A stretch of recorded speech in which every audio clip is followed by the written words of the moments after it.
Hello guys, this is Mike from McProgramming.org.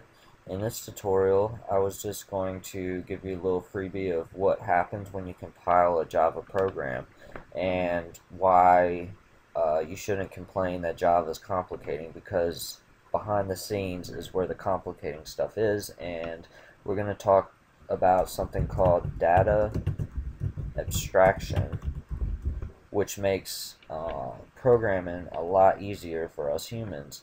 And what that does is, in the background, all a computer can do is read zeros and ones, which is binary code. And that, in human form, is very unreadable unless you program in that. No one really programs in that anymore. But there are languages back in the day that came out, mainly assembly language, which was the most popular one, and people still use that today. And that deals directly with the operating system, deals directly with memory locations, the registers, and you have a good handle on what you're doing with the data. The only problem is you got to write a lot, and it's not object oriented, and it's just pretty much one level up from binary code. So it took a long time to code, and you couldn't do crazy things with it. With the data abstraction, we have made level after level of like Java keywords that represent a lot of binary code, but we don't have to deal with the zeros and ones. We have these keywords that are English or readable to humans, so we can know what we say when we want to write a for loop. We understand what a while loop is. We understand that we want this code to run while this one expression is true. So that's what data abstraction is. So we do not have to deal with the craziness of zeros and ones, and in reality it's not really just zeros and ones. It's electrical pulses that range between 0 and 1 on whatever the scale is that they're measuring, the voltages. And that is complicating. That's for the computer engineers. But the computer programmers, all we have to do is understand, in Java at least, what happens when we compile a program. Because if we write a Java file, which in reality is just a text file with a .java extension, and the .java extension is there to let your compiler know that it's a Java file. So pretty much you have a file. I'm just going to call it test.java, and you want to compile it. And if we were on our command line, we would type out javac test.java and hit enter. And what that does is it compiles that file into what's known as bytecode.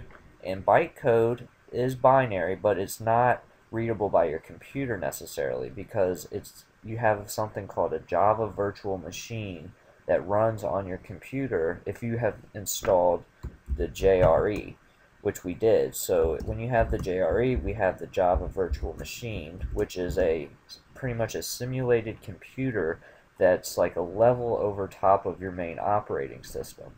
And what that does is it takes the bytecode that has been created from when you compile javac test.java, it compiles and turns into a test.class file. So if you've been running Java on your command line, you know exactly that once you compile something, it turns into test.class. And .class is the bytecode file, or the binary file that runs. And to run that on your command line, you have to write Java space and then test. You don't write .class, just test. And your Java virtual machine cuts on, and it uses that bytecode and talks to the operating system and tells it what to do.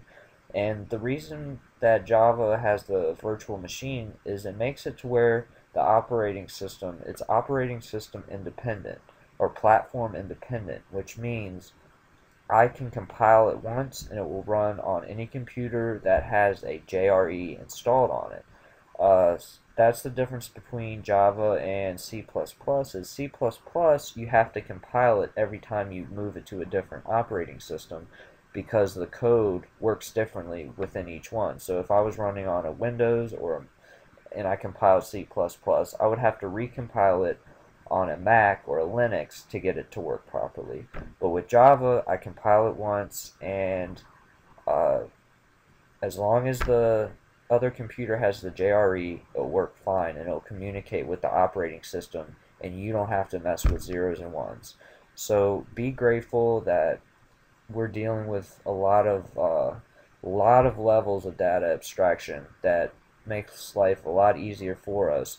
But coming up nowadays, we don't realize the history of computing, and we don't realize how complicating it really is behind the scenes. So thank God for data abstraction, and please hang in there. And that's what happens when you compile. I'll go over it one more time. As you write out your Java file and make sure you have a .java extension. You compile it. In Eclipse, when you save it and run, it does all this compiling and running the bytecode automatically. So that's why I like Eclipse. It's even more abstraction. We don't have to deal with the command line. So once you compile it, it runs on this Java virtual machine, the bytecode that it had been compiled into, and then that bytecode from the Java virtual machine is translated to the operating system, and the operating system computes it and does what it was told to do. So that is the overview of what happens when you compile something in Java. And I hope this helps you all understand a little bit of why we have to compile, because I sure didn't, and I know my professor sure didn't let us know exactly why. I was so confused in the beginning, but I'm glad I stuck in there and I understand it a lot better, and that's because of free tutorials and other YouTube help that I've gotten. So please stick in there, guys, and I will continue to try to post free videos, and I am working on my advanced tutorial set that I'm putting so many hours into, and I will charge for that, but I'm going to give anybody following me on Twitter or taking my course a huge discount on that.